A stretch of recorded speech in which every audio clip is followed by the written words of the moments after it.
And still to come here on Breakfast, we're looking at water safety this morning. What to do if you get into trouble, if you're at the beach this summer. What advice can we give you? Well, Breakfast, John Maguire is at a swimming pool in central London and can tell us more. And John, this is really important information, isn't it? Yeah, always is, Sally, especially coming into the summer months with more and more people going to the water, whether it be on the coast or inland. We've come here to the Sky Pool in central London because it's a spectacular location. You can see the River Thames just below, American Embassy just behind us. Hopefully it'll stick in your mind. You'll wonder what we're talking about. You'll look up from your breakfast and think, crikey, that's an interesting location. What are they talking about? We're talking about this technique that has been proven. Gabby Batchelor from the RNLI, good morning. It's been proven to save lives in the past, hasn't it? You've been running it for a couple of years now. Absolutely. So today we are here to launch our Float to Live campaign, and this is a vital skill that we're asking everyone to remember. So should you get into the water and you end up in trouble, we're asking you to remember Float to Live. And this technique really has been proven to save a number of lives before. And Nick is the lucky volunteer. He's a lifeguard. He's going to show us what happens.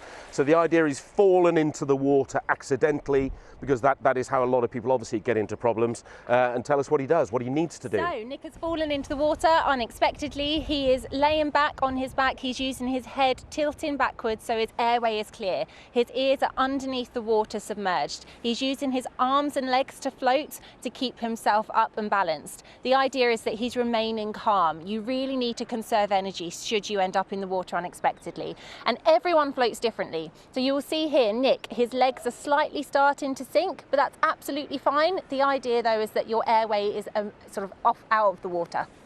And what if you're on your own and nobody has seen you fall in? What's he supposed to do? He can't float there forever. No, so the idea is that he remains calm, give it sort of about 60 to 90 seconds before you plan an action, maybe swim to safety. Ideally you'd have a phone on you, maybe in a waterproof phone pouch, and you can call for help and then make the plan of action.